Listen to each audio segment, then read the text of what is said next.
evaluation of Urticaria. So first of all, what is Urticaria? Urticaria is a localized dermal edema due to dilation of the superficial vessel, and usually the periphery is reddish and the center is kind of pale due to more edema in the center. Okay, so that is Urticaria.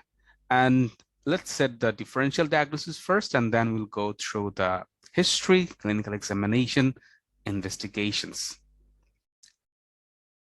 So what are the differentials for urticaria?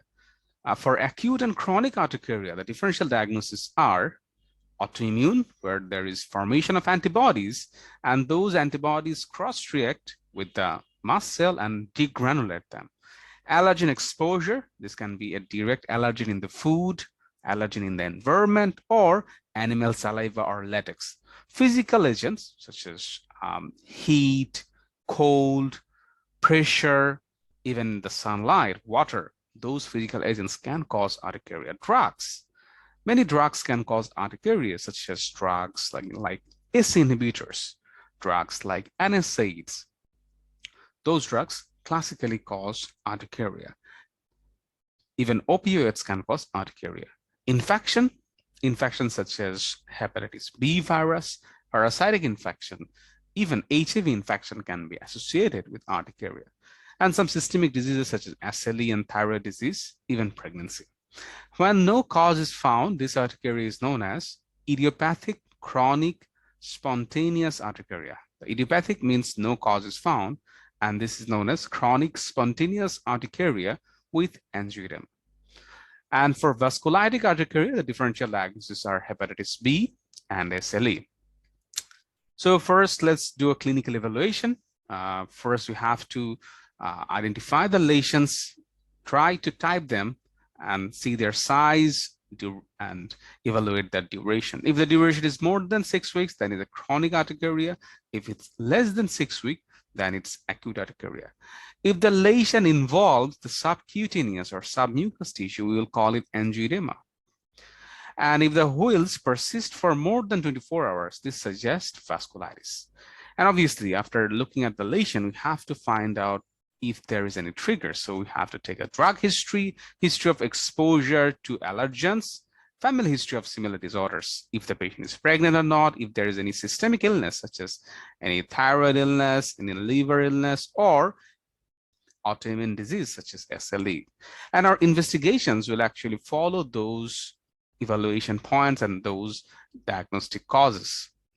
So what are the labs that we have to do? First, let's start with CBC.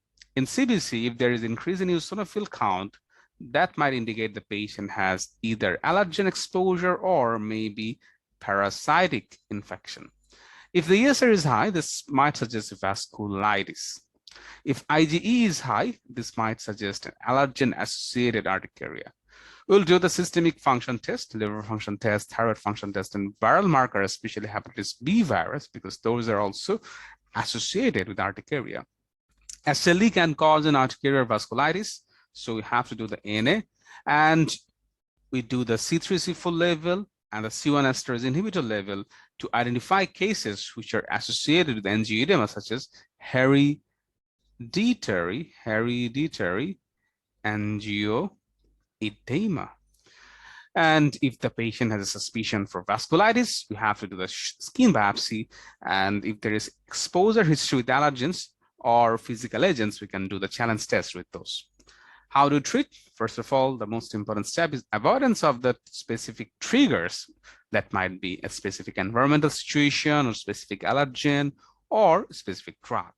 And the symptomatic management starts with the antihistamines. If they're unable to control the condition, go to H2 blockers, and then you can add on leukotriene antagonists such as montelukast. So those are the initial steps. And if they fail to control the disease, you may add phototherapy with UVB spectrum. And in some cases, in severe cases, you may prescribe systemic steroids for short duration. And in most severe cases, IgE antibody omalizumab will be effective.